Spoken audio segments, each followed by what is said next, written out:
మాట తప్పినా నేను ఏ విషయంలో మాట తప్పినా నేను మాట తప్పిన నా జన్మలు నాకు అలవాటు లేదు.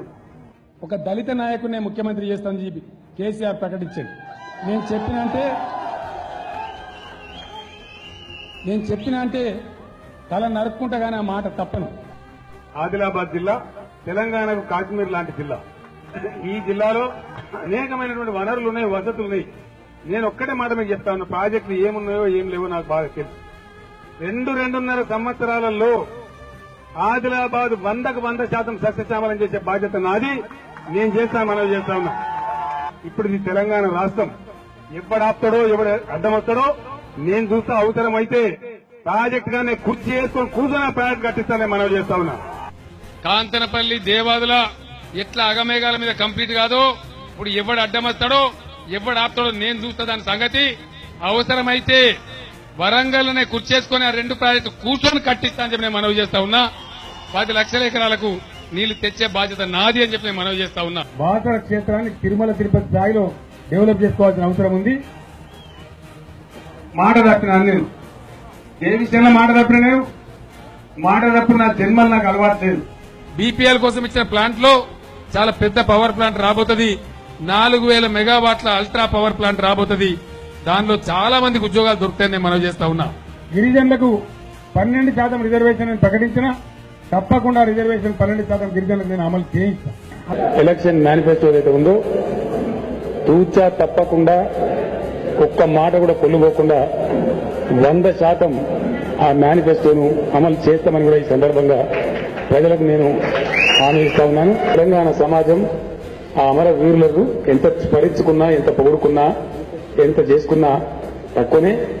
వారి కుటుంబ సభ్యులకు ఖచ్చితంగా 100% కడుపులో పెట్టుకుని ఆదుకునే బాధ్యత తెలంగాణ ప్రభుత్వం. చాలాసార్లు చెప్పడం జరిగింది. రూల్ ఆఫ్ రిజర్వేషన్ పాటించి, రోస్టర్ పద్ధతిని పాటించి ఖచ్చితంగా కాంట్రాక్ట్ ఉద్యోగులందరినీ కూడా రిజర్వ్ చేయడం జరుగుతుంది. దాంతోపాటు 24 కొత్త జిల్లాలు కూడా ఏర్పాటు చేయాలని నిర్ణయించుకున్నాం. కాబట్టి యువతకు కూడా, కొత్త వాళ్ళకు కూడా, నిరుద్యోగ యువకులకు చాలా మందికి అవకాశాలు వస్తాయి. ఇందాక నేను మనవి చేసినట్టు 13,000 మెగావాట్ల అదనపు విద్యుత్ ఉత్పత్తి చేయాలి. కాబట్టి దాంట్లో డెఫినెట్ గా మనకు 1,00,000 మంది యువకులకు ఆ ఎలక్ట్రిసిటీ డిపార్ట్మెంట్ జెన్కోలు కావచ్చు, ట్రాన్స్కోలు కావచ్చు, డిస్ట్రిబ్యూషన్ కంపెనీలు కావచ్చు, 1,00,000 మందికి వారికి ఉపాధి కూడా వస్తుంది.